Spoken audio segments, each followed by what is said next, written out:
The story starts by showing an event that took place several months ago. A girl is live streaming while she bakes a perfect loaf of sweetbread. She tells her viewers, who are commenting excitedly in the chat, that it smells amazing. She demonstrates to the camera how soft and springy the bread appears to be. Then she finishes the stream, leaving her viewers waiting for her next recipe. Pleased with the result, she declares that it was a total success. Her beautiful friend interrupts, asking if she is ready. She adds they will be late for the appointment and wonders how she could forget she was there. Ajin quickly changes into outdoor clothes, apologizing to her friend and asking if she plans to reject him. Her friend says it will be okay since he is from their school.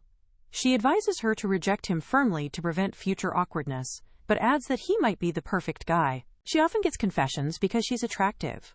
While people are nice initially, some become unpleasant after rejection, so Ajin is going along to be her friend's bodyguard. Ajin waits in a nearby park and texts her friend, letting her know she will be watching. She tells her to call if anything seems wrong. She feels slightly relieved the guy is from their school. However, she will remain alert and watch over her friend. Her friend then texts back to her. She thanks her and promises again to finish things quickly before leaving. Ajin simply replies with a good luck text. While waiting outside, she feels how cold it is and looks for a hand warmer, but a stranger suddenly calls out to her. A tall man begins speaking to her, asking for directions to the cultural sports center and how to get there. She quickly looks at her phone for the correct directions and tells him it is better to take the bus instead of the subway. He tells her there is no need to rush, explaining they are filming a broadcast there, but she interrupts by telling him the bus number. All of a sudden, he places his hand on her shoulder, telling her that she is quite pretty up close. She appears very scared. He then asks if she wants to be an extra in his broadcast and invites her to come for a camera test. He continues holding her, saying she could meet celebrities at the filming location, and again asks if she wants to go. Due to his sudden rudeness, she freezes and is barely able to say anything to reject his offer. She then understands that she is truly afraid of him and finds herself unable to speak or run away. Fortunately, another man seizes the tall man's wrist, who is unable to break free. The tall man demands to know who the other guy is. Ajin is relieved to get help, and it seems that she recognizes the person who helped her. And he asks if she is okay. The tall man becomes angry and starts to shout, asking how the young man dares to interfere and telling him to let go. The other man swiftly twists the tall man's arm, throwing him to the ground, where he screams from the pain of the impact. The police arrive soon after and drag the tall man away while he continues to scream that he is not a molester. Ajin, who is feeling overwhelmed by the situation, begins to cry loudly, saying she would never be fooled by the camera test trick. The man cuts her off, telling her that she should have used her feet to escape if she could not use her hands. She then recognizes that he is Park Woo, her classmate. Because he is the top student, she knows who he is, even though she does not know many other people at school yet. While she is still crying, she thanks him for his help and says she thought she would die from fear. And she asks why he is there. He smiles and replies to her that it is none of her business, but since he saved her, she can do a favor for him.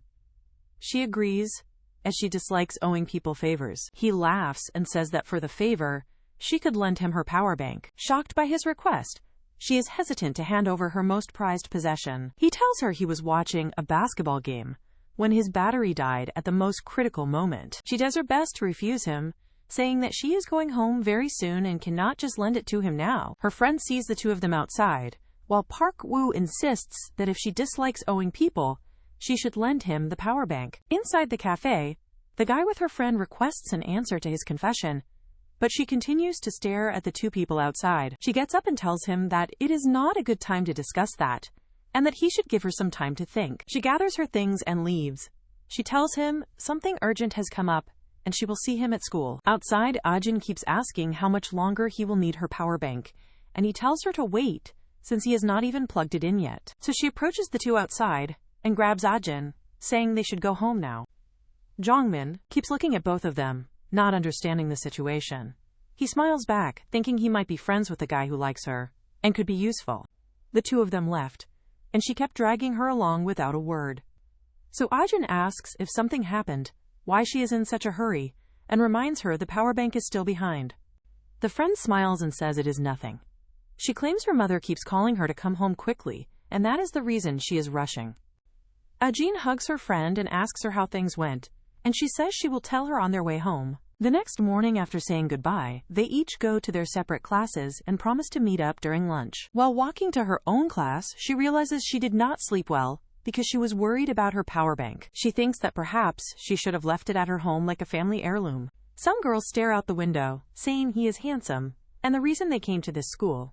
Ajin enters the classroom, looking at Park Woo's fan club and thinking all the attention must be tiring. However, he does not seem to care about it. She goes up to him, says excuse me, and asks quietly if he remembers her and has the power bank. He just stares back at her, and then he stands up, only to say he actually left her power bank at his home, but he promises to buy a better one for her. She gets upset, saying that is not necessary because the old one is very precious, and he should bring it back tomorrow. Looking at him, she wonders to herself, perhaps he did not notice that it was broken and not actually working. He begins to answer her by saying, all right, but he is interrupted by the teacher coming into the classroom. The teacher asks everyone to please take their seats, because the school bell has already rung. When the class ends, it is time for lunch. The two friends are eating lunch together when Cho asks, did Park Woo say he would bring it tomorrow? Ajin replies that she made it very clear he needs to bring it tomorrow. Her friend suggests that perhaps she could meet with him after school today and get the power bank for her. She becomes excited and asks if that would be too much trouble for her good friend. But Cho says it is no problem, and she is happy to help her, all while sneering. After school ends for the day, it begins to rain outside. On the bus, some of the girls are happy they brought an umbrella, because the rain began so unexpectedly. Park Woo presses the button, signaling for the bus to stop at the next bus stop. So she is sitting on the same bus, thinking about how she always wanted to get closer to Park Woo. She never imagined Ajin would help make it happen. Staring at his back, she considers what she should do to speed things up a little. She plans to hide her umbrella inside her bag and then get off the bus at the very same stop. The bus stops. Park Woo opens his umbrella and then he gets off the bus. She immediately begins to run right after him, and then she calls out his name. She leans closer and introduces herself as Ajin's friend. Acting cute, she says Ajin sent her to get the power bank. He appears surprised and tells her that he was planning to give it to her at school the next day. Continuing her act, she explains that Ajin wanted her to get it quickly because it is something very important to her. Park Woo gives in to her request and invites her to follow him home. She tries her very best to keep up with his walking speed. After they have been walking for a while, she finally asks him if his house is still far away because they have already walked for quite a long time. He stops walking and tells her that she should wait in the front. That is when she notices they had walked beside a very long wall. Surprised, she asks if his house really stretches from where they started walking all the way to their current spot. He simply confirms that it does. Smiling at the thought, she realizes he is a rich, handsome top student. He would make the perfect boyfriend for her. Acting cute once again, she says she got rained on during the walk and feels very cold, asking if she could dry off inside. She does her best to look pitiful so that he will not refuse her, saying she feels cold and regrets not bringing her umbrella. He simply gives his umbrella to her, says he will be right back, and tells her that she can use it. After that, he goes inside, leaving her frozen in place and angry about the situation. She stands there trying to comprehend how he dared to refuse her, but she accepts it, thinking that if he was too easy, it would not be any fun. It has been some time since she last felt competitive. The following day, while at the convenience store, Ajin is hungry because she overslept and missed breakfast, so she plans to buy something that will last until lunchtime. She picked out a few items, and her total came to less than $5. However, the cashier informs her that her card does not have enough funds. Meanwhile, the line behind her is getting longer. Shocked that she used her entire allowance this month, she asks the cashier to only charge her for the banana milk. The cashier says the amount is still insufficient and asks if she has another card to use. The people waiting in the line begin to complain about the long wait. She awkwardly asks to cancel her purchase, but someone behind her says to pay with his card. She is very surprised to see Park Woo there, and he pays for all her items. They walk to school together, but the mood is very awkward. She breaks the silence by thanking him and says she will pay him back the next day. He tells her not to worry about it, because the problem with the power bank remains unresolved. She then comes to realize that he is not as cold and indifferent as she thought. She sees that he has been worried about returning her power bank to her all this time. Discussing the situation, he says he thought he would hear her stomach growling all day if he had not bought her the snack. So she watches them from a distance and does not understand why they are together and acting so friendly. Immediately after entering the classroom, Ajin asks Park Woo if he has her power bank, and he says her friend got it yesterday. She looks very happy that Cho already has it and that she will get it from her later. Meanwhile, Cho keeps trying to understand what is happening between the two of them. After the class ends, Ajin and Cho are going upstairs together when Cho suddenly says that she does not have the power bank because Park Woo threw it away in the trash. Ajin looks very confused because he told her that her friend had gotten it from him yesterday. Cho bluntly asks if Ajin is going to believe Park Woo over her own best friend, and Ajin, frustrated, says it is not that, but she never thought he was like that. Why would he lie? She is sad about the power bank. Cho consoles her, and then she remembers the time her dad made the very same gesture. He was giving her the power bank for her birthday. So Cho says, I know that portable charger was so precious to you. Now, back inside her room, she wonders why she is so focused on a cheap, portable charger that does not even charge properly. That was the time when she told herself not to get too close to Park Woo. The following day, Ajin prepares herself to go and confront Park Woo. She thinks about how she will do that since he seems uninterested. Meanwhile, Cho cannot stand listening to Ajin talk about the portable charger anymore. She asks Ajin why she cares so much about an item from someone she hardly knows. She reminds her it did not work well, and she will likely never see the person who gave it to her again. Ajin argues back with her, saying that Cho knows exactly how important it is to her. Uninterested, her friend changes the topic, asking if Ajin could lend her a blanket since she forgot hers again. She then enters the room to get the blanket, but she sees several people gathered around her desk. She goes closer and asks what is happening. The other girls ask if it is her birthday. After all, someone has left a gift for her, and she does not understand it at all. Ajin opens the present because today is definitely not her birthday. She is completely amazed because inside of the box, there is a pink portable charger exactly like her old one, with her name engraved on it. She wonders who left it on her desk. Could it be Cho trying to give her a gift after realizing she was upset? She wonders, but then realizes that is not possible since they came to school together. The girls in class comment on how pretty the gift is and wonder if there is a letter indicating the sender. At that exact moment, Park Woo enters the classroom, asking Cho not to block the doorway. When she suddenly realizes that it is him, she greets him quickly in a very cute way, but he completely ignores her. She realizes Park Woo is likely the only person in the school who would ignore her, believing it is because he only cares about his studies. But that is better than him being a womanizer. The quiet talking continues around Ajin. People ask her if perhaps she might have a secret admirer. Ajin says no, explaining that it has nothing to do with that, but she is also very curious to find out who it is. Meanwhile, Park Woo, at his desk, attentively watches every single word and move that Ajin makes. Cho notices all of it. She begins to get suspicious, but she does not believe he could possibly like Ajin. To interrupt the current situation, she mentions the blanket again to Ajin. Ajin apologizes for the delay and hands her the blanket, asking her if they can meet up during lunchtime. Before Cho leaves, she takes another quick glance at Park Woo to see if he is looking, but he is just studying. The teacher then calls everyone and announces that today they will have a first aid training class on how to save people's lives. All of the students gather together at the court. Ajin wonders who gave her the charger. Maybe it was Park Woo, even though Cho said he threw it away, and he said he returned it.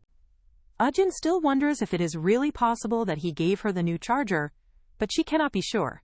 So what really happened to the old charger? The teacher begins the class by showing the students how to properly perform chest compressions. With great effort, he asks if everyone understood the process. It is quite tiring, so he asks them to pair up to practice again. She immediately calls a girl who is standing next to her, but the teacher says it must be a boy-girl pair, because the boys might break the training dummy if they practice alone. Ajin becomes nervous because she does not want to be paired up with Park Woo. But the teacher sees her hesitation and says she can partner with Park Woo since they are standing close to each other. Nervous about this situation? This was certainly not what she wanted to happen. They start the training, and she tries to keep a little bit of distance from him, while Park Woo begins to practice on the training dummy. The teacher praises his technique, and then asks why Ajin is not participating in the exercise. He invites her to give it a try as well. Nervously, she begins performing the compressions on the dummy. Noticing how little effort Ajin is putting in, Park Woo makes a joke, saying the dummy is already dead. Embarrassed, she denies it, but he insists that if the dummy were a real person, they would be dead by now. She defends herself, saying she was afraid of pressing too hard and hurting someone. Park Woo explains that it is normal, and sometimes ribs can break during chest compressions, which shocks her. He says it is better to break a few ribs than to let someone die, so they continue their practice. The teacher is happy to see the two of them interacting, and is then called by another teacher at the door. Because it is about to rain, the teacher decided to ask to share the court with the other class. He agrees. For today's training, they only need to use part of the court. Of course, Cho is one of the girls who is arriving with the new class, and she notices Ajin and Park Woo training together. Following all of the instructions, Ajin presses down on the dummy's chest much harder. She gets nervous from the sensation and the strange sound that it made. Meanwhile, Park Woo just laughs at her reaction. He tells her that is not how it is done, and says that he will teach her. At that exact moment, he grabs her and then pulls it over the dummy, but because she was not expecting it at all, she loses her balance and falls directly on top of him, which almost results in the classic scene of an accidental falling kiss. The teacher who is watching everything tells them they should be practicing chest compressions, not flirting. The entire class starts laughing, but Cho is clearly very irritated by the situation, especially since she had warned Ajin not to get close to him. Later on in class, Ajin is trying to figure out why Cho does not seem to be okay, but Cho only says that her stomach has not been feeling very good since the previous night. She also says that it only got worse after all of the physical activity.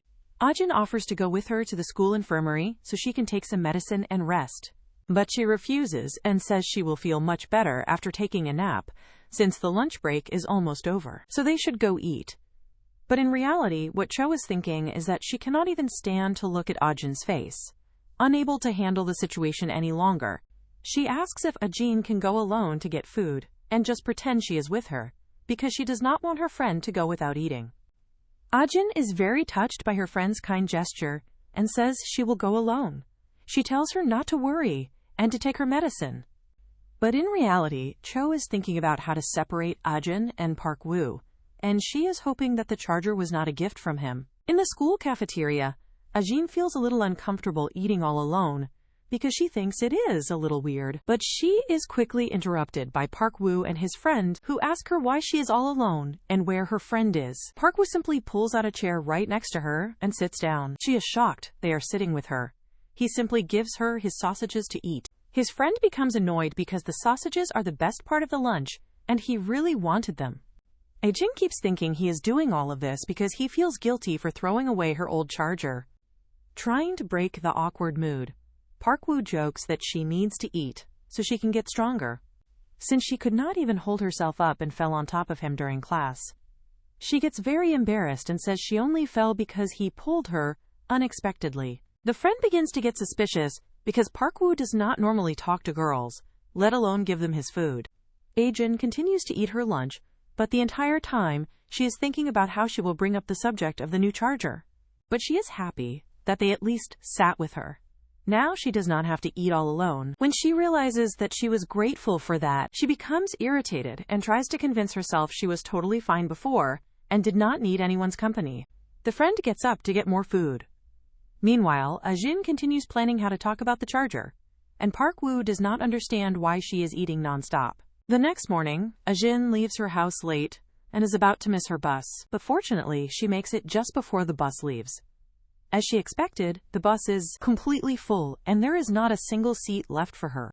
She spots Park Woo on the bus. She feels extremely embarrassed, remembering how she fell on top of him and they very nearly kissed. And to make things even worse, he even made a joke about it during their lunch. So she makes a decision to ignore him completely and to pretend she did not see or hear him. The driver gets a notification which says there was an accident on the road up ahead, so it is likely that more passengers will get on the bus at the next stop. The passengers begin to move toward the back of the bus in order to avoid overcrowding. Ajin does not move very much because, after all, she does not want to look at Park Woo's face, but the driver scolds her and tells her that she needs to move farther to the back. Park Woo, who saw the entire thing, starts to chuckle at her. She gets even more embarrassed because he is laughing at her for getting scolded by the driver. She begins to move toward the back of the bus. He tells her to stay around there because there is some extra space. After all of that humiliation, she decides to just accept it and quietly stay there. He wonders if he should offer his seat to her, but before he is able to do anything, the bus driver takes a very sharp turn, at which point all of the passengers nearly fall over.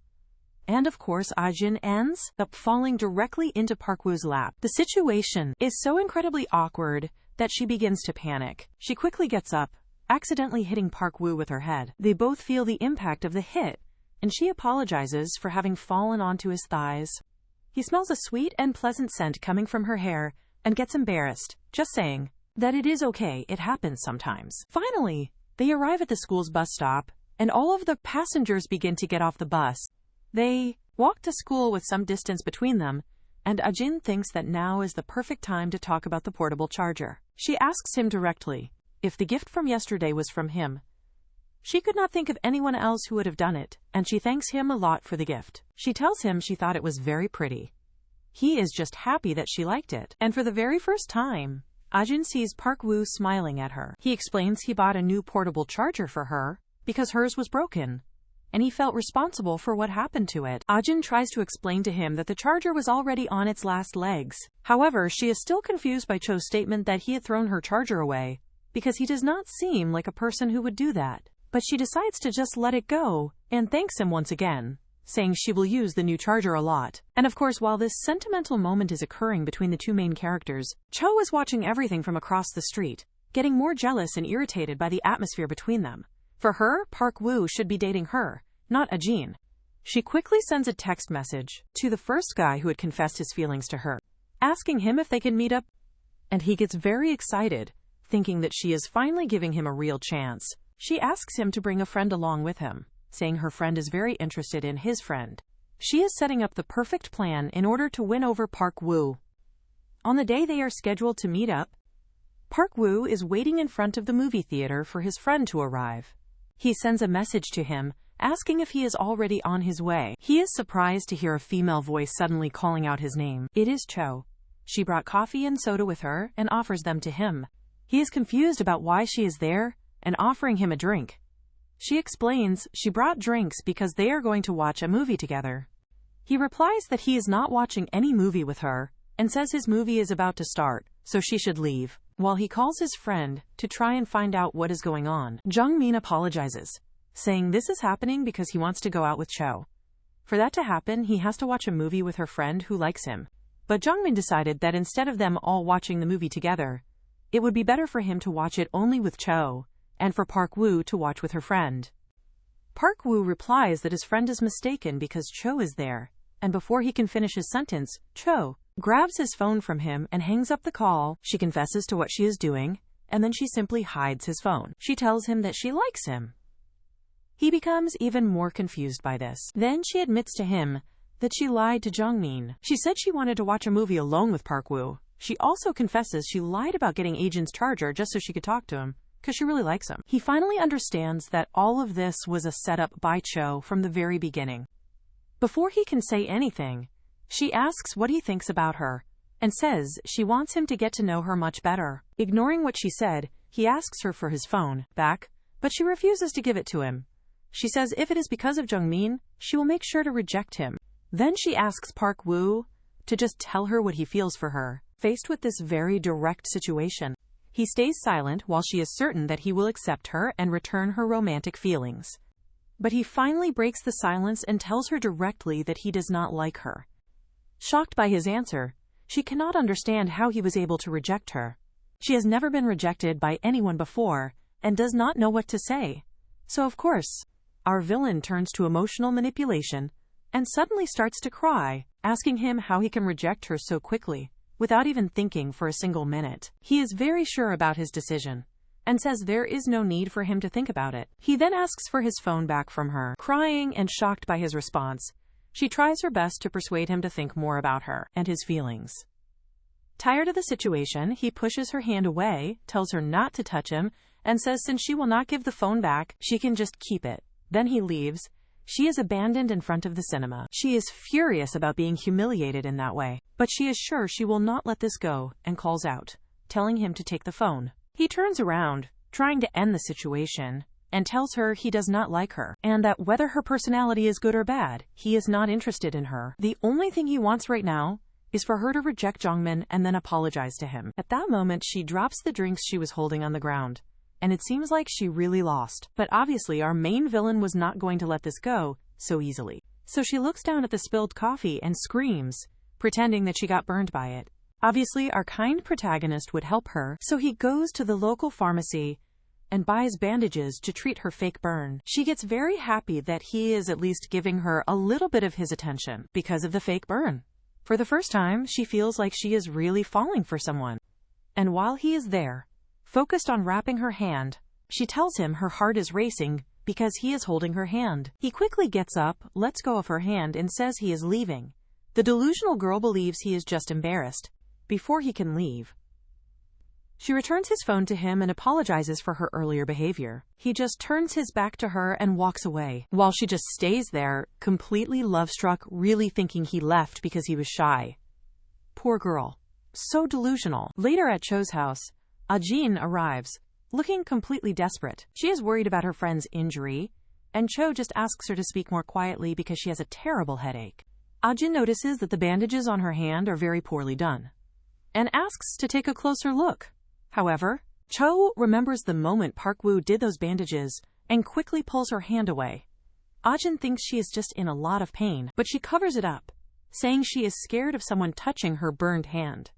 She realizes she must be more careful not to reveal her true feelings. She quickly changes the subject and asks about the delicious smell that is coming from what Ajin brought. It is a little bun that Ajin made herself. As soon as she learned Cho was injured, she brought it for her to eat. Her friend is happy because she loves Ajin's buns. She tells her friend to go to her room to watch Netflix and eat them. Of course, she planned to pretend to be sick just to make Ajin do everything, and that is what she does. She says her hand is hurt. She asks Ajin to set the table so they can eat. While setting the table, Ajin notices that the trash can is in the way and decides she should move it. But when she looks down inside of the trash, she sees something that looks like a pink portable charger. As soon as she picks the charger up, she sees her own name written on it and realizes that this was her old charger. She does not fully understand what she is seeing. She asks Cho why her portable charger is in the trash. Cho was admiring the bandages from Park Woo. She forgot that she had not taken out the trash yet. The evidence was still right there. Obviously, Ajin keeps questioning her and asks if it was not Park Woo who threw it away. Why would it be at her house? With no idea what to say, Cho just stares at Ajin while trying to think of a solution to get out of this situation. Then she decides to say that she actually picked it up after Park Woo threw it in the trash. She says she was passing his house and noticed something pink in his trash that looked like a portable charger. Since she thought that was really heartless of him, she decided to take the charger from the trash for her friend. But the lie does not last long, because Ajin knows that Cho does not like touching dirty things at all. She keeps trying to say that she only did it because it was something very important to her friend. But even though it usually seems like Ajin easily falls for her lies, this time it is not going to be so easy. She insists that she did it, thinking only about her friend. Even though it is something she hates doing, she knew how important it was to Ajin and just had not returned it to her earlier, because she could not find where she had put it. She claims that she is feeling extremely upset for being questioned this way by her friend. Our naive protagonist approaches Cho and gives her a hug. That is right. She fell for the lies, and then thanked her friend for being so amazing, doing something that she does not like, just for the sake of her very best friend. So they make up with each other, and life goes on. The next day, the teacher begins class by telling the students that they will have to do the assignment in pairs. To avoid awkwardness, the teachers made the pairs themselves.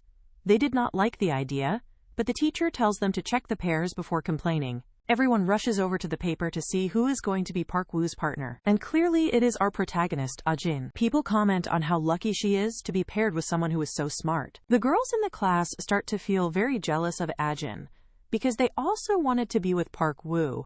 But Ajin can only think about how embarrassed she still feels to be near Park Woo, After everything that has happened between them, she approaches him to start a conversation and asks when they should start working on the assignment. But instead, he takes the initiative and says that they need to schedule some time to work, since the school schedule is very tight this semester.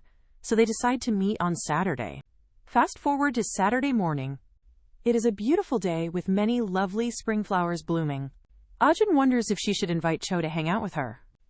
After she finishes the assignment, Ajin arrives a little early at the cafe and finds a spot. The place is very crowded. She begins to organize her things on the table before Park Woo arrives. She ends up accidentally bumping into her cup, which almost falls. She is able to catch it at the very last second, but makes a big mess, trying to balance the cup in one hand and her laptop in the other. She feels she will not be able to hold on to both. She thinks she will end up dropping the cup all over the floor, and it is at that exact moment that Park Woo arrives at the cafe. He catches the cup just before it falls to the ground. She is surprised but also embarrassed he arrived at that moment. He tells her to go wash her hands and that he will ask someone to come clean up. Embarrassed, she refuses because she should be the one to clean her own mess. But he insists and is already going to the counter, telling her to just go wash her hands. While she is washing her hands, she gets a text message on her phone from Cho. It says she will not be able to meet her today because she is busy doing a modeling job. Ajin is impressed by how amazing her friend is and gets excited to also do her very best. When she gets back to the table, everything is already clean and has been organized. He also brings her another drink, which looks like it is a banana smoothie. She thanks him. He says he is surprised that every single time he sees her, she is drinking some type of banana-flavored drink. She explains it is because she really likes to eat bananas. Meanwhile, he begins to sit down right next to her. She wonders why he is sitting beside her, instead of across from her. He says he will stay there to keep an eye on her, so she does not do anything clumsy again. She gets embarrassed, but tells him that, even though she might not be great at studying, she always helps out during group work. Therefore, she will not be a burden to him. Amused by her response, he tells her to open the laptop and is impressed she remembered to bring it. Sometimes it seems he just came to annoy her, but she is still grateful for his help. Meanwhile, Cho finishes her modeling job, thanks the team, and begins to head out for the day. She decides she does not want to go straight home, because, after all, it is still early, and she has nothing to do there. She wonders who she could invite to do something. She sees several messages from Jongmin, since she had stood him up by saying she was sick to avoid going to the movies. She considers if she should apologize to him and just tell him the truth. She then sends a message saying she likes someone else and does not want him to message her anymore. Just like that. Very cool. With nothing else to do, she decides she will go to the cafe, where Ajin had said she would be doing her school project. And that is exactly when the problem begins to start. She arrives at the cafe and ends up seeing Ajin with a guy whose back is turned. She did not know the assignment was with a guy from their class. Before she approaches them, she makes sure to check her appearance to be sure she looks pretty. Meanwhile, Ajin is very impressed that Park Woo is doing the entire assignment in English.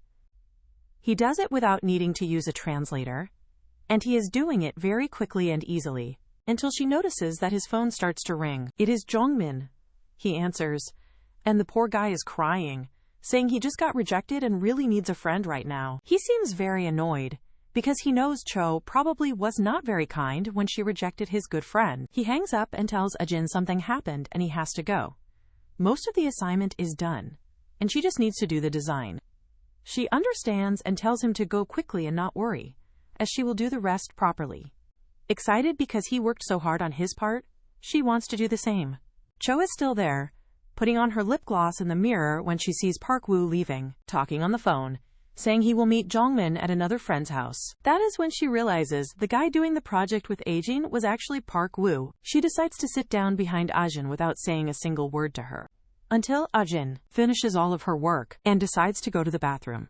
At that moment, Cho takes the opportunity to mess with Ajin's computer and ruin the entire project, because if the files mysteriously disappear, Park Woo will not get a good grade and will likely be mad at Ajin. That is what she thinks. However, things are not that easy, because Ajin's computer is protected by a password. She tries using Ajin's birthday as the password, but apparently that is not the correct one. After she tries a few more numbers that she thought were likely to be it, she seems to doubt it will work, but she tries anyway, and manages to unlock the computer. It turns out the password was Cho's own birthday. A bit moved to realize her friend really likes her, she decides not to delete everything. Instead, she leaves only the first and last page. She sets it all up so that when Ajin returns, she will just send the email without checking anything. She gets excited thinking about what Ajin's reaction will be tomorrow, on the day the project is due. The teacher emphasizes that she cannot understand the students who did not submit their assignments, especially since she made it clear this would affect their grade. She begins calling out the names of all the groups who did not submit their work. Ajin and Park Woo are very surprised to find themselves on that list. Everyone in the class begins commenting, because it is very strange. Park Woo has great grades in English, and the fact that he did not submit the assignment will probably hurt his grade a lot. The students start to speculate. Maybe the problem with the group was Ajin. Ajin panics and says she did send it. She asks the teacher to check her email once again.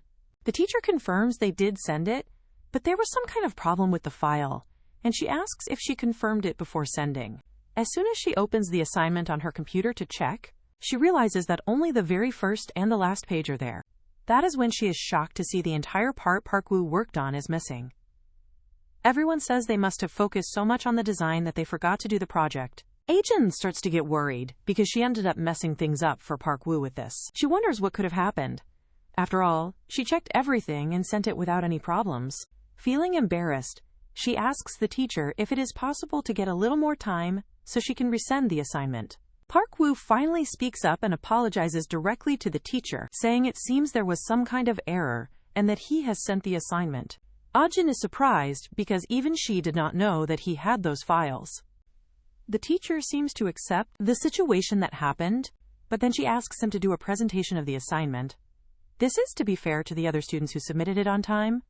Unlike them, Ajin gets very nervous because she was not prepared to do that. Park Woo walks to the front of the class and tells her not to worry. He tells her to just handle changing the slides for the presentation. She feels worried, even though she knows he will do well. She realizes that all of this is happening because of her. As soon as he begins the presentation, speaking in English, everyone in the class is impressed by his perfect and fluent English. The teacher is also very pleased because she knew that he was going to do very well. Even Ajin is impressed because she knew he was good at it, but not that good. Then the bell for lunch rings, and everyone runs to the school cafeteria to get their food for lunch. Ajin calls out to Park Woo just before he is about to leave. She says she was very impressed by how easily he spoke, even without being prepared for it, especially when he was in front of all of their classmates. Now she understands why everyone was jealous she was in his group. He is amazing. Before he can say anything, she adds that she is really sorry about the file situation. She checked it before sending and does not know what happened. She insists on returning the favor. It seems no one wants to let Park Woo speak, because as he starts saying it is okay and not to worry, Jongmin suddenly shows up, interrupting them, calling for him to go buy lunch with him. They leave the classroom together, leaving Ajin all by herself behind them. On top of feeling emotional about everything that happened, she knows Park Woo told her not to worry, but she insists on finding a way to repay him. Meanwhile, our lovely villain is looking for Ajin during the lunch break to see how disappointed she must be for not turning in the school assignment. Since she assumes that Park Woo must have gotten very mad at her, she must be feeling even worse. She approaches her and asks how things are going for her friend. But much to her surprise, Ajin actually seems far too cheerful. Ajin explains everything that happened and how amazing Park Woo was in saving the presentation. She says they will probably get a good grade, which is why she is debating which snack to buy to thank him. Cho is completely irritated by this. How could her plan have gone so wrong? At the school courtyard, Jongmin is talking to Park Woo, saying things are not going the way that he wanted. Park Woo asks him what he is talking about, and he says it is about Cho. Apparently, they talked yesterday, and everything seemed fine. Jongmin was feeling better, but today he is back to feeling down about it again. He says his heart starts to race when he tries to ignore her at school, and since it is the first time he has felt this way, even knowing she likes someone else, maybe there is still a chance. Park Woo immediately shuts it down, saying he does not think so, and that he is just imagining things. But of course Jongmin does not care, and says Park Woo knows nothing about love, and since they have a school trip soon, he should try to get closer to her. Park Woo remembers Cho's confession to him. He advises his friend to drop this craziness and focus on his studies. because if he gets low grades, he will lose his phone. The delusional one only replies that love is more important, and Park Woo does not understand, because all he knows is studying, and he does not have anyone he wants to see the spring flowers with. Park Woo, not understanding the importance of seeing spring flowers, for some reason remembers how Ajin was impressed with him during the English class. On the other hand, however, it seems like someone is not very happy with how close Park Woo and Ajin are getting. Cho seems to be regretting doing all of this for Park Woo, especially because it is not giving her any positive results. In fact, what she did actually ended up bringing the two of them even closer together. The fact that Ajin does not listen to her warnings about staying away from Park Woo makes her feel even more irritated. She is arriving home, tired from her day and with a headache, just wanting to get some rest. But as she opens the door, she hears a loud argument about divorce. It is Cho's father who has simply shown up to ask her mother for a divorce. They are arguing a lot, and Cho cannot understand why he even comes around anymore. If every single time he does, they end up fighting like this. The argument continues on. It seems that Cho's father has found another woman, which is the reason why he wants to separate from his old family. Fed up with everything at school and now having to go through this again at home, she just cannot take it anymore and wants to put an end to it. Her father is practically verbally assaulting her mother, saying she had better sign the divorce papers soon, because no matter what she wants, in the end, she will do what he wants. Cho decides to step in and asks if he is going to abandon the mistress as well. So why does he even want the divorce? Annoyed by his daughter's interference in the argument, he simply slaps her hard across the face. Now we can better understand how Cho's mind became so very messed up. Cho's mother stands up to her father and says he has no right to lay a hand on their own daughter. She tells him that he should leave. She is not giving him the divorce. He gives up on arguing and leaves, while the mother tries to comfort Cho, but she tells her mom to just give him the divorce because her dad is not human. Now he even hits her. But the woman seems to be in denial, saying she cannot say that because he is her father. With every reason to be angry, Cho ends up yelling at her own mother, saying she is worse than her father for letting this situation continue like this. So she ends up locking herself inside of her room, wondering how she is going to change the life that she is living right now. But she ends up seeing that there are several sweets on the table that were delivered earlier by Ajin, saying how much she loves her friend and cares about her. And that makes Cho even more irritated. She knocks all of the cookies onto the floor. It is because for her, everything works out for Ajin, but it feels like nothing is working out for Cho. And clearly, she decides to turn all of this anger and hatred she has been holding on to into a plan to destroy Ajin. That same night at Jenny's house, he is having private lessons with his tutor, but he cannot stop thinking about Ajin. At that moment, with the flowers, he remembered Ajin again, and that makes his tutor notice that he is distracted by something. The tutor comments that it is the first time he has seen Park Woo distracted. He brushes it off and says he was just spacing out for a moment, but the tutor pushes a little, asking if perhaps he is into someone. And of course, before he can give an answer, he remembers once again our dear protagonist Ajin. For the first time, we see the main character, Park Woo, blushing while thinking about her. The tutor asks him to pay more attention, but continues with the lesson. Meanwhile, at the house of the one person who has no idea all this is happening, behind the scenes, Ajin is cooking again, making some cookies to give to her friends for the school trip tomorrow.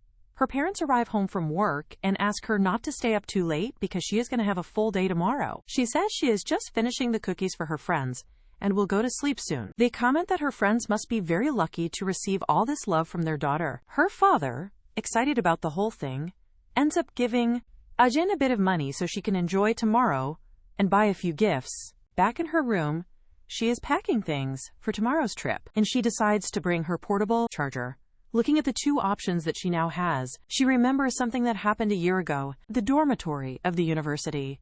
Ajin tries to convince the other girls to stay overnight because it is the first day of camp. However, they are not interested at all in spending the whole night there. They only did it for extra credit, but it is not worth it. They also remember that Ajin got scolded in class for dozing off, and that she does not even care about her grades, so they should all just leave together. Ajin then decides to accept the suggestion since she does not want to stay there alone in the dark. They are trying to sneak out quietly so the instructor will not notice, but they are caught off guard when the light turns on and the instructor's assistant catches them sneaking out. Ajin is completely impressed by the assistant and convinces the girls to go back to the room. She blushes and thinks that for the first time, maybe she is feeling what it is like to fall in love at first sight. Back then, she remembers not knowing how she had the courage, but she decided to talk to him and ask for his phone number. They talked almost every day. But all of that changed when he got a girlfriend. That broke our protagonist's heart, even though she knew that maybe to him she was just a student he met at a camp. And it is at that moment we realize that, in fact, the one who gave the portable charger was not Ajin's father. It was the first crush of her life.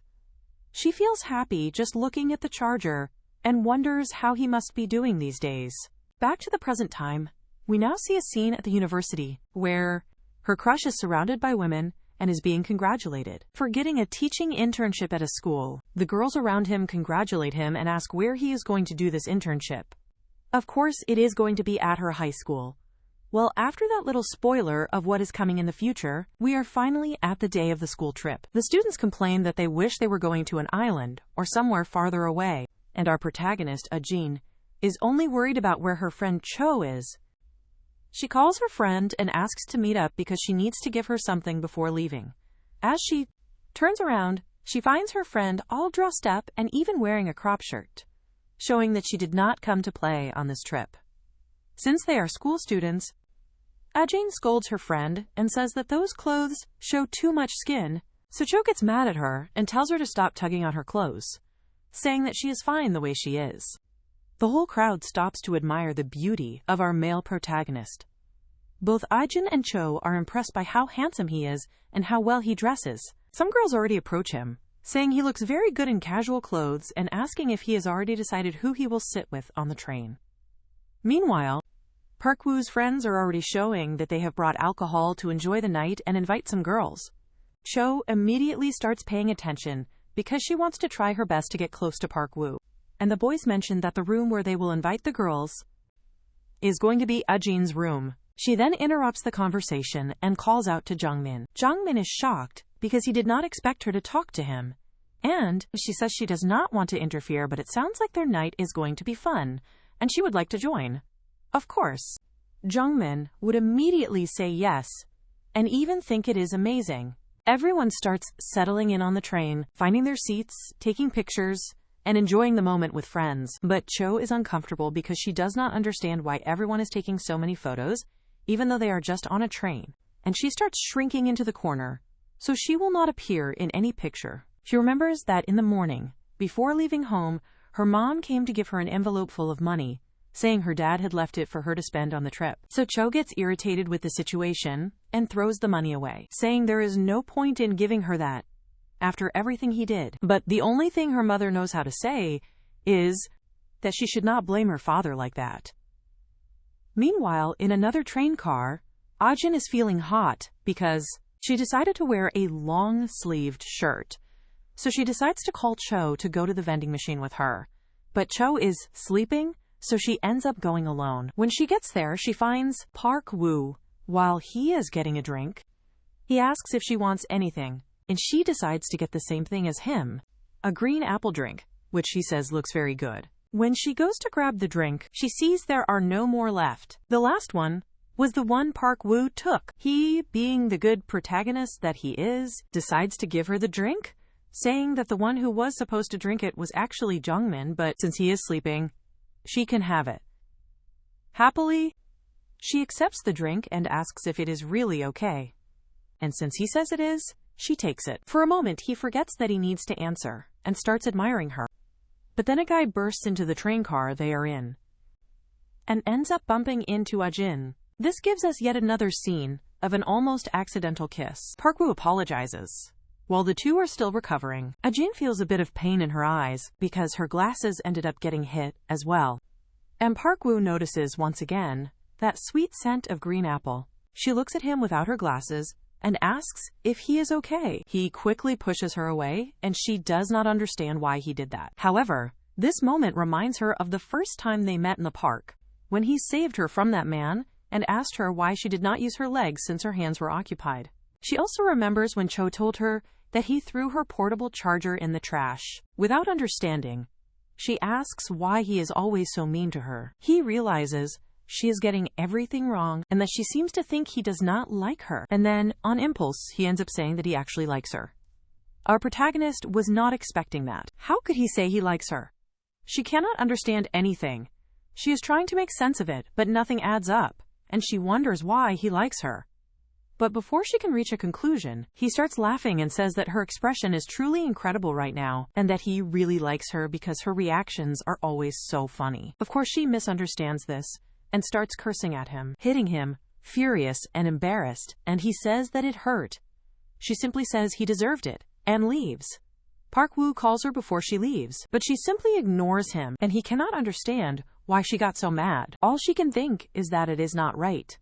Even if he is the best student in the school, he does not have the right to treat her like that. She does not want to be treated like a toy. In tears, she remembers the day they met at the cafe, and he offered her the drink that she had spilled. At that moment, she thought he was a good person. The fact that he confessed to her, if it is a lie, she simply does not know what to do. Was he just playing with her? Or was he being serious? At the travel destination, the students get ready to take a photo. The teacher asks them to behave, not cause trouble, and to meet again at the same spot at 6 o'clock. Everyone agrees and each heads off in a different direction. Our villainess Cho, unaware of what happened on the train, is looking for Park Woo, but she is approached by 3 local guys who start hitting on her. She realizes they are just playboys and tries to ignore them and keep walking, but they insist and ask if they can get her phone number, while one of them puts his arm around her to hold her. She tries to say she can give them her Instagram instead of her phone number to see if he will let her go, but he insists on asking for her number, and she keeps saying she can give her Instagram ID and that he can DM her anytime, and she will not ignore him.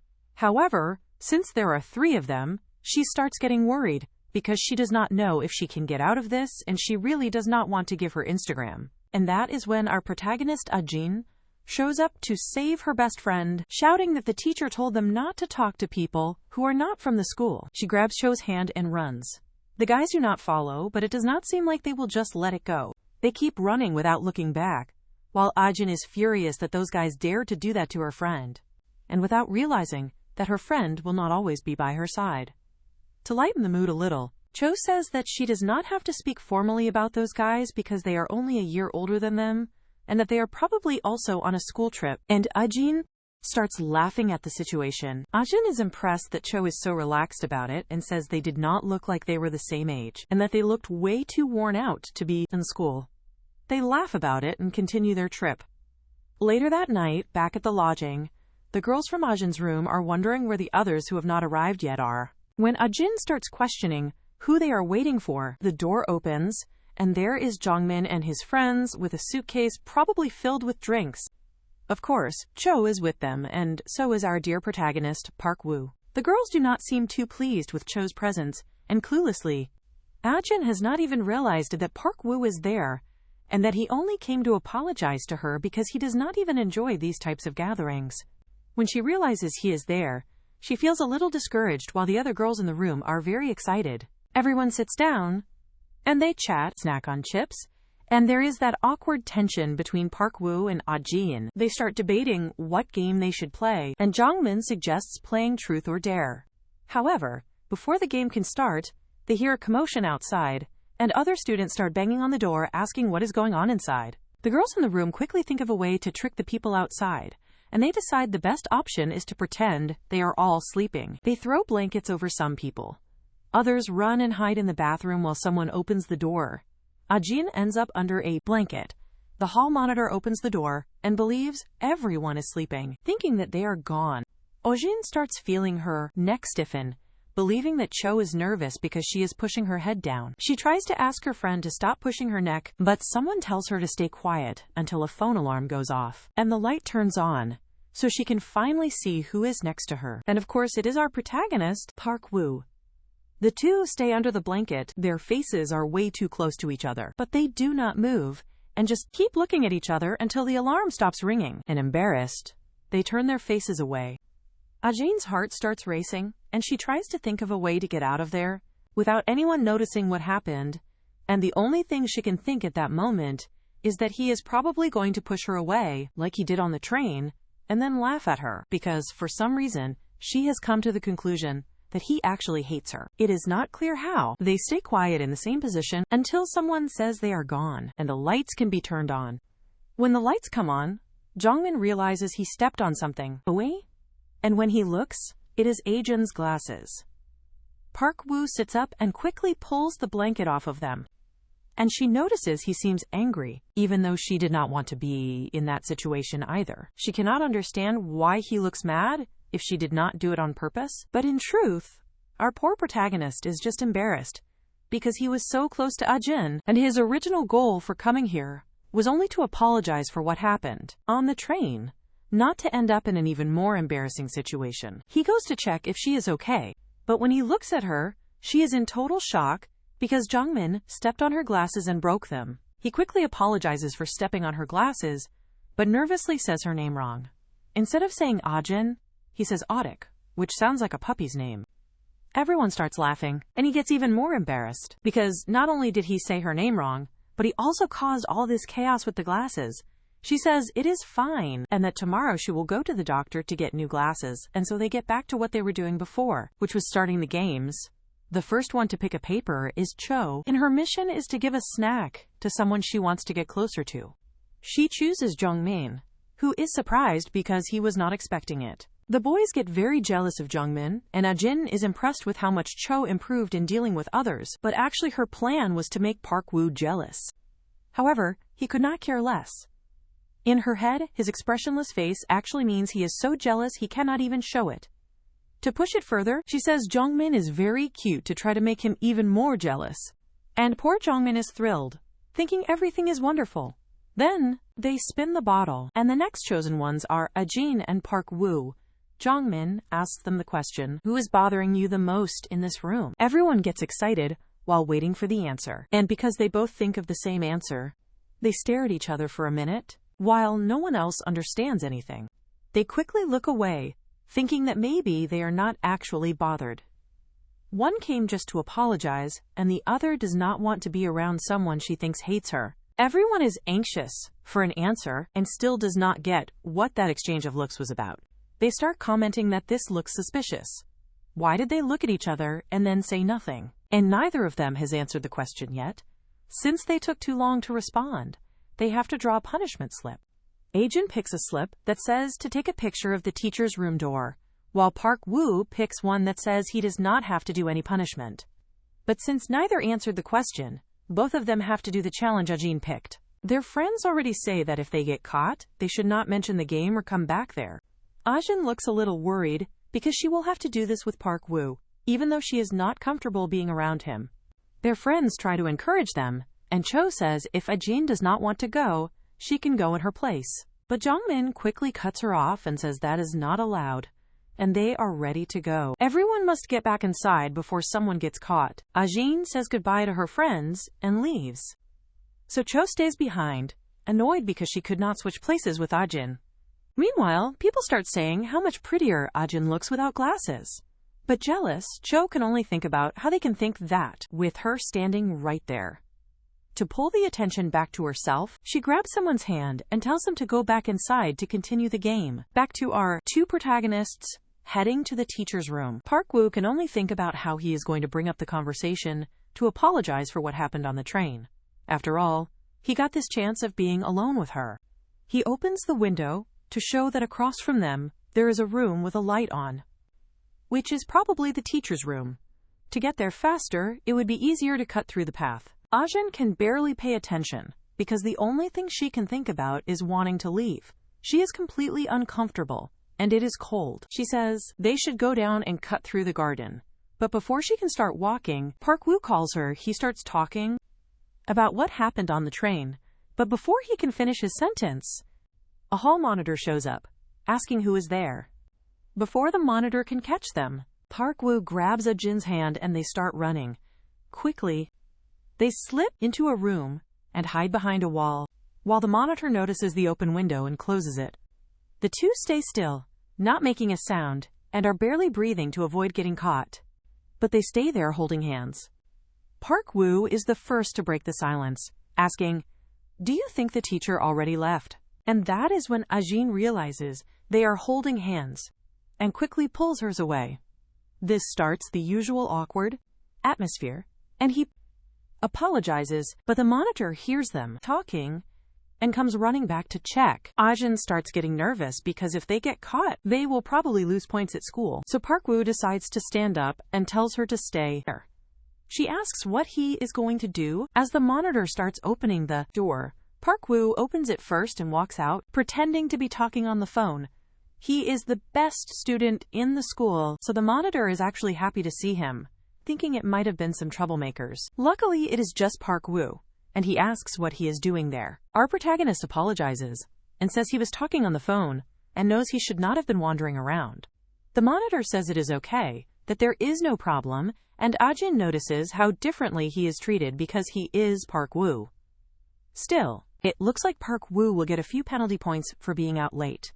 The monitor asks if he saw anyone else around, and he says no, while he subtly pushes the door more closed with his foot, so the monitor cannot see Ajin hiding inside. She starts thinking maybe he is protecting her because if they get caught together, rumors would spread, and that would not be good.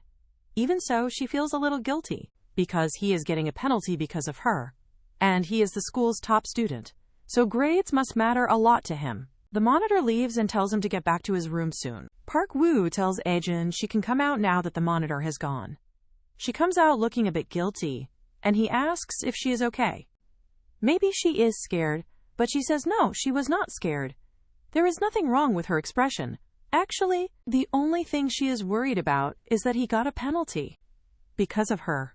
He asks her not to worry about it and says they should hurry and go take the photo of the teacher's room. She is surprised because she thought he had given up since he received a penalty point. Maybe it would be better for them to go back to the room. And then he starts teasing, asking if she is afraid to continue the mission. Irritated, she replies that actually she is just worrying about him, while he starts laughing at her. She does not understand why he is laughing. She asks if he thinks she is funny, that he is always teasing her, and if he does not like her, it would be easier just to ignore her. And here comes the awkward tension again. She wonders why he still has not answered anything and just stayed there silently. He simply places his hand on her head and says that even though he jokes around with her, he would never do anything to mistreat her, and that he does not hate her. That is why he came all the way there. He keeps walking ahead and tells her to hurry up so they will not get caught again. As Junwoo and Ajin walk along a path outside, he observes that it sure is cold.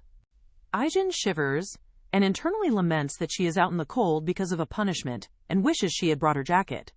Noticing she has fallen behind, Junwoo turns and tells Ajin to hurry up. He watches her as she hugs her arms and shivers from the cold. Junwoo repeats his observation that it's cold, but Ajin stubbornly insists that it is not.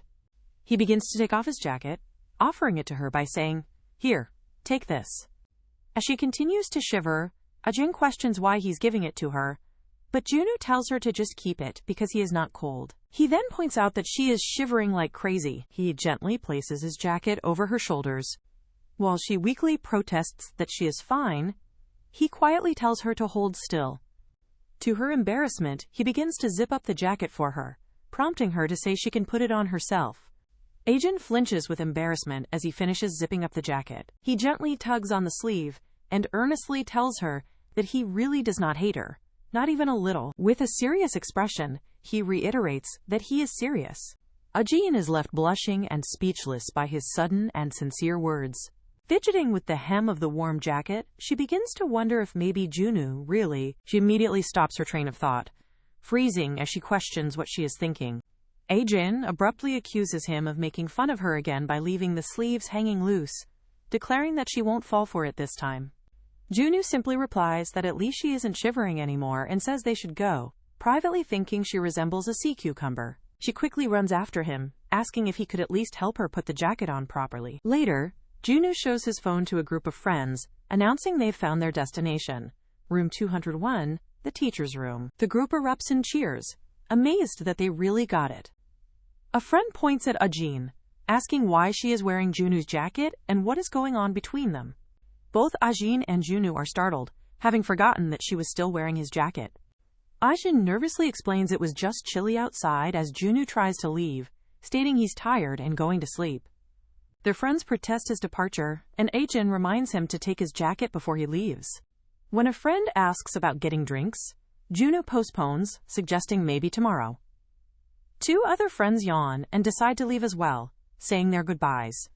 One of Ajin's friends presses her for details about her and Junwoo, but Ajin insists that there is nothing going on. That night, Junwoo lies awake on his mat, unable to fall asleep.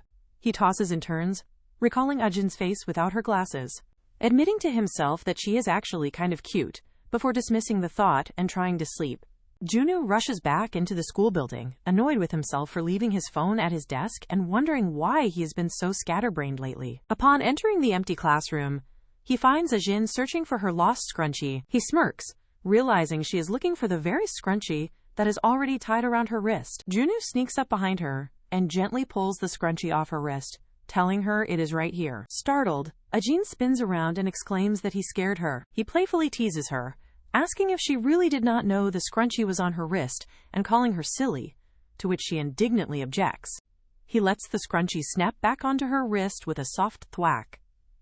Ajin stares at him, her expression a mixture of surprise. She confronts him directly, asking why he keeps teasing her and if he finds her reactions cute.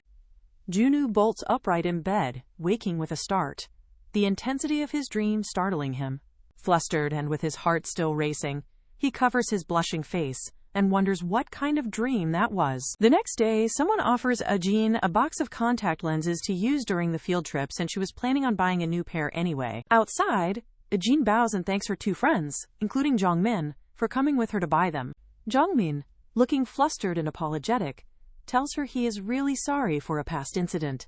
The students are given free time to explore until 4 p.m., and the trio walks away together. Ajin approaches Jongmin and offers him Junwoo's jacket. She explains that she did not have a chance to give it back to him the previous day and asks if Jongmin could return it for her. Jongmin takes the jacket and glances around, figuring Junwoo must be somewhere nearby. He spots Junwoo and another classmate in the distance, carrying large cardboard boxes.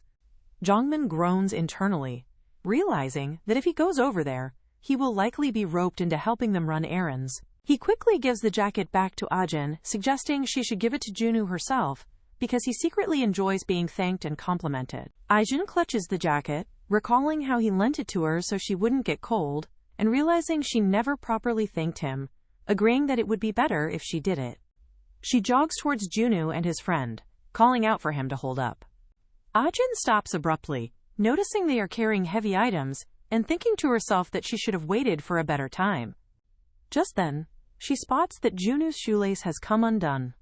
As she approaches, Junwoo tells her it's fine, and to just place his jacket on top of the box he is holding. Worried he might trip, she exclaims in concern, and kneels down in front of him. Junwoo flinches in surprise at her sudden action. He clenches his hand on the box, internally frustrated that his shoelaces had to come untied right now, in front of Ajin of all people. He stands perfectly still as Ajin begins to tie his shoe for him. His heart thumps loudly in his chest, and he gulps nervously, feeling flustered by her unexpected act of kindness. He quietly tells her that she does not have to do that. Junwoo's friend looks on with a surprised expression. His friend smiles warmly, remarking how nice it is of her, and Ajin explains it's because Junwoo lent her his jacket yesterday. As she pulls the laces tight, she tells Junwoo that she does not want him to trip and fall. She looks up at him with a bright smile and announces that it is all done, and he is good to go. As they walk away, Junwoo's friend carries his own box, while Junwoo carries his with the return jacket resting on top.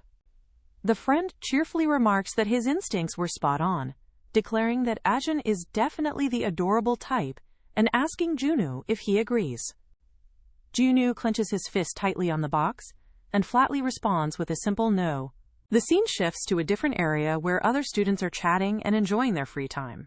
Chohui sits alone on a bench, looking sad and bored, as she watches other girls happily taking pictures together. She laments to herself that no one wants to hang out with her, and she has no one to take her picture. She pulls out her phone and begins to type a message. A text from Ajin pops up, asking where she is and telling her to meet at the Gyeomseongdae Observatory.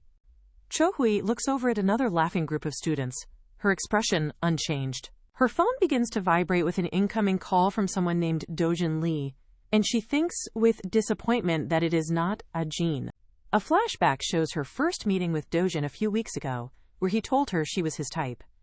In the present, she wonders why he keeps calling, finding it annoying. Dojin had offered to ensure she would never have to worry about money if she would just go out with him. She recalls that, while he was not her type, she started dating him for his wealth, and she answers his call with a cheerful greeting. On the phone, she lies to Dojin, creating a story about a rich friend with a designer bag to make him jealous. She then pointedly asks him if, since he is rich, he could buy her a designer bag. Dojin agrees, and Cho Hui hides a victorious smirk. She makes plans to go shopping after the field trip and then quickly ends the call, pretending her friends are waiting for her. Immediately after hanging up, she starts greedily scrolling through pictures of famous and expensive designer bags, but her phone vibrates again. She looks down at the new notification with a look of pure annoyance. A series of desperate texts appear on her screen from someone she just met yesterday. With a sigh of frustration, she complains about the annoying jerk who keeps texting her and wonders irritably where Ajin has gone. Suddenly, she is struck on the back of the head by something, causing her to cry out in surprise. She turns to see a group of Ajin's classmates nearby, laughing amongst themselves. In the center of the group, Hojin has fallen onto the grass, and the others are mocking him, telling him to apologize to the grass. Hojin looks up, his face red with embarrassment and smudged with dirt. Ajin suddenly appears, pushing her way through the circle of students and telling them to let her through. She kneels beside Hojin and asks with genuine concern if he is okay. Cho Hui watches the scene unfold, thinking Ajin is being nosy, while another girl comments on how childish the boys are being. Cho Hui is surprised to see Junwoo standing right next to her in the crowd of onlookers. Deciding she should pretend to be nice, she feigns a look of shock and says that must have hurt. She glances sideways at Junwoo, but becomes frustrated when she realizes he is not even looking at her. As Ajin continues to help the embarrassed Hojin, Cho Hui turns away, her eyes narrowing as she wonders why Junwoo is only looking at Ajin. Ajin urgently pulls Cho Hui by the hand, asking what is going on, but Cho Hui mysteriously tells her to just follow her for a moment. Cho Hui thinks to herself that something definitely happened between Ajin and Junwoo, and she is going to find out what it is. She puts on a friendly facade, asking Ajin if anything happened with Junwoo during their mission the previous day, pointing out that she even borrowed his jacket. Ajin cheerfully explains that she simply got cold, so he lent her his jacket, and she already returned it to him that day. Cho Hui's smile wavers slightly as she processes Ajin's innocent explanation. She presses Ajin, asking if she is really sure nothing else happened, to which Ajin confidently replies that of course nothing happened. Cho Hui silently questions if he truly just lent her his jacket, and that was the end of it. Her expression darkens with suspicion and anger as she thinks about how her supposed best friend would dare to lie to her. After vowing not to tolerate it, she quickly regains her composure and tells Ajin they should go, leaving Ajin to express relief that Cho Hui wasn't mad at her. As they walk, Cho Hui discreetly takes out her phone. She sends a text to the man from the previous day, suggesting they meet at the convenience store near the lodging. Later that evening, during the school's recreation time, a student sings on stage for his classmates.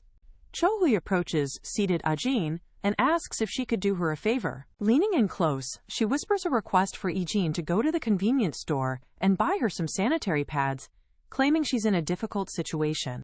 Ajin immediately agrees and offers to get Cho Hui a jacket to cover up with, but Cho Hui refuses and just tells her to please hurry. Junwoo, sitting nearby in the crowd, watches Ajin leave and correctly assumes that Cho Hui asked her for a favor. He scratches the back of his head, a thoughtful expression on his face, as he feels that something about the situation is bothering him. Ajin walks alone outside the lodging building at night, hugging her arms against the sudden chill. She wanders down a quiet side street, trying to remember the location of the convenience store. Relieved, she finally spots the brightly lit convenience store at the end of the street.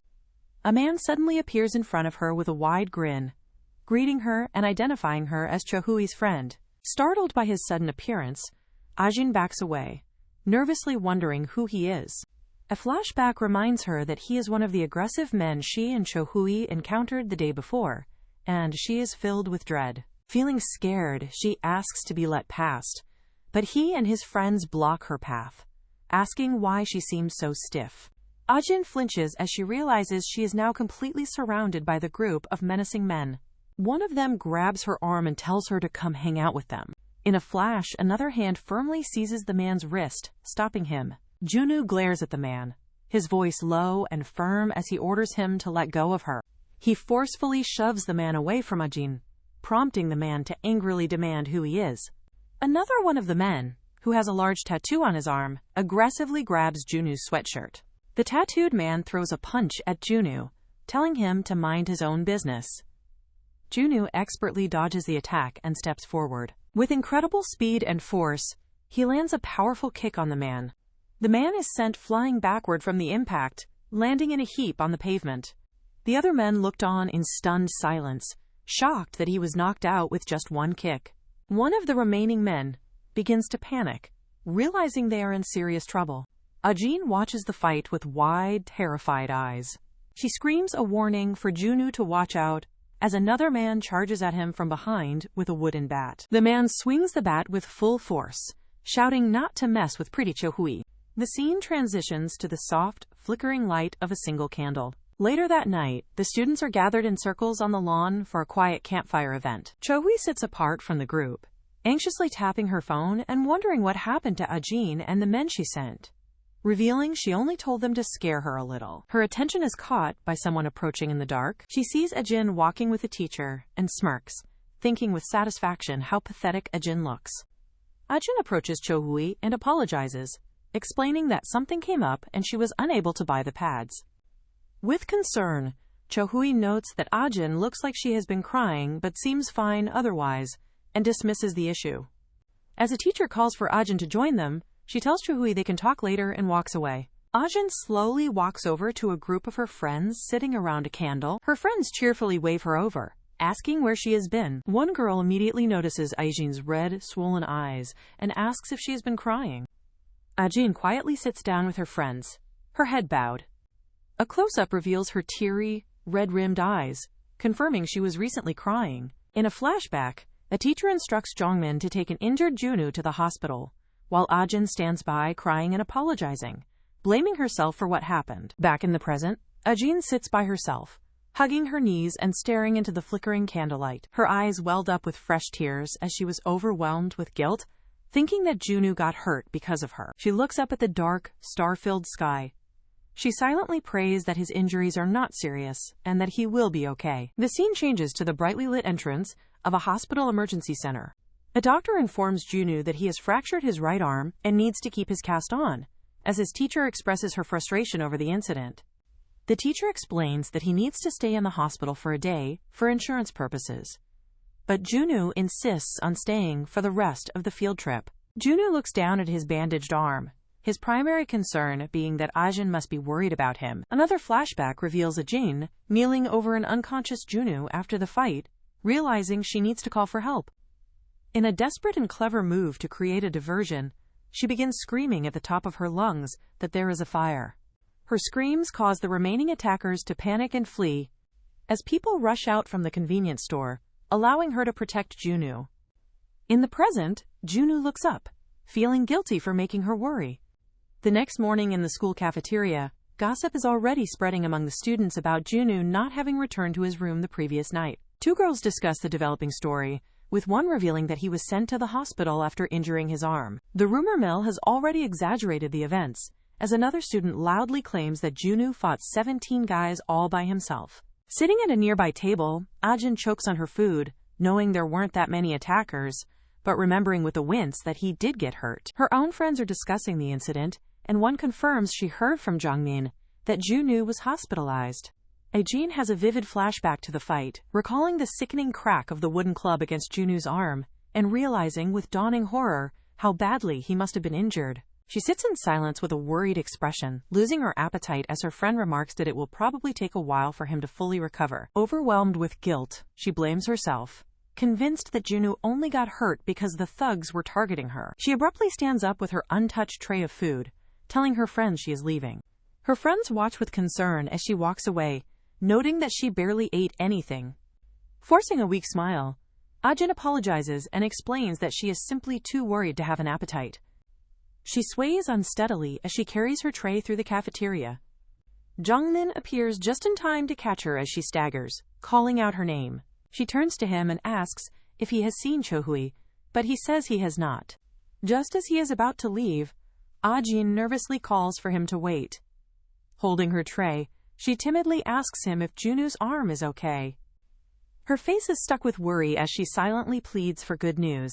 Seeing how genuinely concerned she is, Jongmin decides to playfully tease her by exaggerating the severity of the injury. He begins truthfully, sighing that it sucks Junu got hurt, and that the police couldn't identify the attackers from the dark security footage. Leaning in conspiratorially, he then decides to add a little white lie about Junu's arm, piquing Ajin's anxious curiosity. Jongmin struggles to suppress a laugh at her hilarious expression of panic as she begs him to tell her what's going on. Ajin is left frozen in shock after he warns her not to tell anyone else. Clutching her head in despair, she is convinced that she has completely screwed everything up. She finds Cho-hui outside and explains what happened, prompting Cho-hui to ask if the incident was reported to the police. Ajin miserably recounts how the guys hit Junu's arm with a wooden club and then ran away. She tells Cho-hui that the police can't find the attackers because the security footage was too dark to identify them. A tiny, almost imperceptible smirk plays on Cho-hui's lips as she realizes with relief that no one will know she was involved. With a sly tone, she asks if this means Junu will hate Ajin now. Wailing in despair, Ajin agrees that of course he will, while Cho-hui pretends it is of no concern to her. Cho-hui internally thinks that this is a good turn of events, and casually pops open a canned drink. She coldly tells the distraught Ajin that she kept getting involved with Junu and ultimately screwed it up herself. Ajin worries aloud that Junu's life might be ruined because of her, and wonders how she could ever apologize. Cho-hui pauses her game and advises Ajin that her best bet is to just keep a low profile, claiming an apology would be pointless. Ajin grabs her hair in frustration, crying out that it is all her fault, and that she deserves it if he gets mad at her. Annoyed, Cho-hui tells her to stay out of it and forget about him, questioning what she thinks she can do for him anyway. Looming over her, Cho-hui asks why she cares so much, pointing out that he is not expecting her to take responsibility for his injuries. The words "take responsibility" trigger an idea in Ajin's mind, and she suddenly gets up, announcing there is something she needs to take care of. She walks away with a new sense of purpose, leaving a surprised Cho-hui behind. As she walks towards the convenience store, she thinks about what she hasn't told Cho-hui yet. She recalls the terrible lie Jongmin told her, that Junu won't be able to use his arm anymore. Feeling she has to do something, she stands in the aisle of the convenience store with a carton of milk, deciding to bring it to him in the hospital. Just then, the bell on the door chimes, and she looks up to see Junu himself walking in, his arm in a sling. She panics, certain he must be angry with her, and frantically wonders what she should do. A devil and angel appear on her shoulders, arguing over whether she should run away or apologize. As Junu calls her name, she flinches and quickly turns her back to him, pretending to look at a shelf. She stands stiffly, feigning interest in the products as he approaches. Junu looks on, confused by her strange behavior, as she awkwardly holds a water bottle. They sit down at a table, where she nervously asks if he is okay after being admitted to the hospital. He calmly replies that yes, he is fine, as she can clearly see.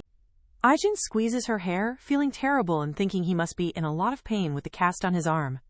He correctly guesses she was up all night worrying, a claim she immediately and flusteredly denies. She nervously fidgets, unable to hide her anxiety. Finally giving in, she admits she was worried and was planning to visit him, offering him the milk she bought. Junu smiles softly as he takes the carton from her trembling hands. He pretends to struggle opening it with his left hand, prompting her to quickly offer her help. Once it's open, she explains that Jongmin told her everything and sincerely offers to help in any way she can. Tapping his cast, he innocently asks her what exactly Jongmin told her. As he speaks, he accidentally drops his straw, and they both bend down to retrieve it at the same time. Under the table, Ajin looks up at him with wide, worried eyes. Junu is surprised by her trembling, realizing she is more worried than he thought, and she looks to him like a scared, lost puppy. Seeing her genuine distress, he decides to continue his playful deception. With a dramatic sigh, he laments that he can't even use his injured right arm to hold something as small as a straw. Trembling with remorse, she can only whisper his name. Watching her reaction, Junu begins to wonder if he has taken his prank too far. With a sudden burst of emotion, Ajin clenches her fists and tearfully declares that she will take full responsibility for him for the rest of his life. Ajin's heartfelt declaration that she will take full responsibility for him for the rest of her life. Junwoo is left completely speechless, her powerful words echoing in his mind as he questions what she could possibly mean. He is baffled that she genuinely seems to believe his injury is so severe that he cannot even pick up a simple straw. Ajin leans in with a determined blush, telling him that she knows exactly what is going on. In a brief flashback, she recalls Jongmin whispering the supposed truth about Junwoo's condition to her earlier that morning. She earnestly tells Junwoo that she will help him with his rehab. Internally panicking, Junwoo wonders what lies Jongmin told her, knowing his arm will heal in a month, and he weakly tries to tell her to calm down. Ajin gently takes his casted arm in her hands, her voice filled with regret, as she says she wishes this had never happened. Junwoo flinches from the contact, and she immediately lets go, apologizing profusely for touching his injured arm. Ajin gently blows on his arm to soothe the pain, causing Junwoo's heart to flutter. Standing over him, she declares that since the past cannot be changed, she is going to take care of him, making his heart pound in his chest. A light blush spreads across Junwoo's face as she promises to do everything she can to help him recover. He is genuinely touched by her sincerity, remembering how she bravely stayed by his side to protect him during the fight. With tears in her eyes, Ajin sniffs and says that his arm must have hurt so badly. She breaks down into tears, apologizing and saying he probably doesn't want to see her, leaving Junwoo flustered and regretting not telling her the truth from the beginning. At the final destination of their field trip, a teacher claps her hands to get the students' attention and explains their last assignment is to take 10 photos of memorable places. As the students bustle about, Junwoo tries to take a photo of his friends. He struggles to hold his phone steady with one hand, complaining that he can't get the angle right. A group of girls quickly surrounds him, eagerly offering to help, bringing him drinks and asking about his well-being. Feeling overwhelmed by the sudden attention, he tells them he is fine and decides to find a quieter spot to lay low. His eyes scan the crowd, searching for an escape. He spots Ajin standing alone a short distance away, staring at him with a look of intense worry. As her concerned gaze remains fixed on him, he wonders how long she has been watching. He recalls her promise to help him until his arm is healed, and realizes that must be why she is staying so close by. He excuses himself from the group of girls, telling them he is going to the bathroom and instructing them not to follow him. As he walks away, he sighs with annoyance, thinking he needs to recover quickly to escape all the fuss. He sees Jongmin standing by himself near a building. He quickly grabs Jongmin's shoulder from behind. With a serious look, Junwoo tells a startled Jongmin that they need to talk. He confronts Jongmin about the lies he told, explaining that Ajin now believes his arm is permanently damaged. Jongmin admits he was just pulling a prank because she seemed so worried, and casually suggests Junwoo can just tell her it isn't true. Junwoo glares at him, firmly insisting that Jongmin must be the one to correct the misunderstanding. He explains that something happened between them, making it difficult for him to talk to her right now. A flashback shows Ajin crying and hugging him for a long time in the convenience store. He remembers feeling helpless as she continued to cry, and he nervously gulped, unsure of what to do. He had tried to reassure her that he was fine and it was nothing to worry about. He had then gently patted her on the head, softly telling her not to cry. She had looked up at him, her tear-streaked face full of vulnerability. After she had abruptly excused herself to the bathroom, he was left kicking himself for missing his chance to tell her the truth. Back in the present, Jongmin is shocked, asking if Junwoo got angry with her. Junwoo clarifies that it was quite the opposite of anger. Observing his friend's strange behavior, Jongmin tells him to stop overthinking and just be honest with her. Jongmin correctly thinks that his friend has developed feelings for Ajin. Jongmin waves him off, saying he is busy, but secretly decides he should help them out. As Jongmin walks away, Junwoo calls after him, but his friend just says he needs to finish his photo assignment. Later, at the train station, students are getting ready to board and head home. On the train, Junwoo struggles to find a place for his carry-on bag. Ajin appears and offers to help, claiming to be stronger than she looks. She strains on her tiptoes to lift his bag into the overhead compartment. She explains that Jongmin asked her to switch seats with him, which she believes is for the best, so she can help Junwoo on the way back. Junwoo frowns, annoyed with Jongmin for meddling and for continuing to pursue Cho Hui. In another part of the train, Jongmin and Chohui are sitting together. As Ajin takes her seat next to him, Junwoo decides he will finally tell her the truth about his arm once the train starts moving. He gets her attention and begins to explain that there has been a misunderstanding about his injury. Before he can finish his sentence, she slept and her head slumps against his shoulder. He looks down in surprise to find that she has already fallen fast asleep. As the train sways, her sleeping form bobs up and down, and he thinks with amusement that she is practically bowing in her sleep. Her head slides from his shoulder down his arm. Thinking she is quite a handful, he gently guides her head back to rest comfortably on his shoulder. He gazes at her peaceful, sleeping face, noting that she looks like a baby. She suddenly flinches in her sleep and lets out a small cry. Junwoo looks at her with concern as she continues to sleep talk. In her sleep, she murmurs his name and tells him not to worry. A soft, blushing smile graces Junwoo's lips as his heart pounds. He whispers that she cannot take back her earlier promise. Back at school after the trip, students in the classroom complain about their renewed hatred for studying and make plans to go to an internet cafe. The teacher enters and announces that with the trip over, it's time for a fresh start, beginning with a change in the seating arrangement. As the students chatter, they draw lots to determine their new seating partners. The classroom is filled with the clamor of students moving to their new desks, with one girl handing a forgotten eraser to a classmate. Ajin looks down at the paper she drew, which has the name Elsa written on it. Jongmin pops up beside her and points out that if she is Elsa, then her partner must be Anna. He cups his hands around his mouth and calls out across the classroom, announcing that Elsa is looking for Anna. Junwoo stands up, holding a slip of paper with Anna on it, confirming that he is Ajin's new desk partner. During first period math class, the teacher lectures at the front of the room. The teacher continues the lesson, while Junwoo and Ajin are shown sitting together, focused on the class. Junwoo watches from the side as Ajin diligently scribbles down notes. Remembering her promise, Ajin enthusiastically tells Junwoo that she will take notes and print them out for him. A bit taken aback, Junwoo quietly tells her that she does not have to do that. The bell rings, signaling the end of the period.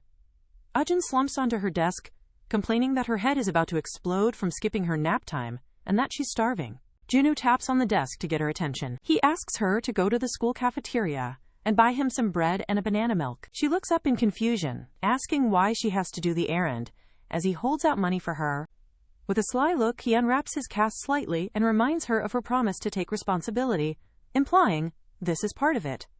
Indignantly calling him a liar, she snatches the money from his hand, realizing she had forgotten her grand declaration. She dashes out of the classroom, vowing to be right back. She returns and places the bread and banana milk on his desk, next to a photo from their trip. Junwoo looks at the items with a displeased expression, and Ajin asks if it's not what he wanted. He states plainly that he wanted chocolate milk and that she bought the wrong one. Ajin flinches in surprise, wondering if she misheard him or if she just subconsciously bought what she wanted instead. As she apologizes and turns to go exchange it, he grabs her arm and tells her it's fine, asking her to just put the straw in for him. She uses her left hand to stab the straw into the bottle. He then asks her to open the bag of bread as well, which she does. He then holds out the opened banana milk to her, telling her she can have it. Confused, she questions him, and he explains that since she bought the wrong milk, he can't eat his bread without a proper drink. Jongmin, sitting nearby, calls Junwoo out, revealing he distinctly heard him ask for banana milk, and telling him to just be honest that he bought it for her. Junwoo quickly changes the subject, asking Jongmin if he's finished copying his homework, which is due soon. This sends Jongmin into a panic, and he frantically gets back to writing. Ajin realizes with a start that Junwoo orchestrated the whole thing just to give her the bread and milk. A light blush dusts her cheeks as she shyly thanks him. She slams the photo from the trip down on her desk. Overwhelmed with embarrassment, she buries her face in her arms, thinking she never should have accepted his gift. Later, during the second period, Junwoo leans over and whispers, teasing her about her messy handwriting. He points to a spot in her notes where the writing trails off, asking if she fell asleep in class last week. He then tells her to hold the book open for him since she's so weak, and she indignantly insists she is strong enough. Trembling with a mixture of embarrassment and annoyance, she convinces herself that he was not being thoughtful and was just using her as bait to do his work. A teacher enters the classroom, which is still in session. The teacher asks Ajin why she is standing and reminds the class that late assignment submissions will not be accepted. The lesson is about celestial bodies and the universe. As the teacher lectures about star characteristics, Ajin starts to doze off. Her eyes grow heavy, and she looks dazed. Junwoo glances over and notices that she has fallen asleep. A soft smile plays on his lips as he continues to watch her peaceful, sleeping face. He quietly takes her notebook and turns to a fresh page. With a thoughtful look, he begins to take the notes for her while she sleeps. The bell for lunch rings, and the boys in the class dash out excitedly, eager to be first in line for Malatang. In the women's restroom, Johui leans against a wall, looking annoyed. She scrolls through a series of increasingly desperate texts from her wealthy boyfriend, Dojin. Her phone begins to ring with an incoming call from him, and she wonders with irritation why he is calling her now. Answering the call, she is immediately reminded of the designer bag he promised her. The mention of the bag instantly captures her attention. She puts on a sweet voice and agrees to a video chat, privately planning to dump him as soon as the bag is in her possession. She quickly ends the call, promising to call him back later. Just as she hangs up, she receives a new text message. She is annoyed to see a message from Ajin canceling their lunch plans, wondering what other plans she could possibly have. Standing in the empty hallway, she realizes she will have to wait to question Ajin about the field trip. She spots Ajin and Junwoo walking together and calls out to Ajin, reminding her of an earlier promise to carry her food tray. Ajin walks beside Junwoo, telling him that while she will hold his tray, he has to eat by himself. Johui watches them, completely baffled by their friendly interaction. Another student carelessly bumps into her while rushing past, but she barely notices. Standing alone, she becomes consumed with rage, remembering how she explicitly warned Ajin to stay away from Junwoo and feeling infuriated that she was so blatantly disregarded.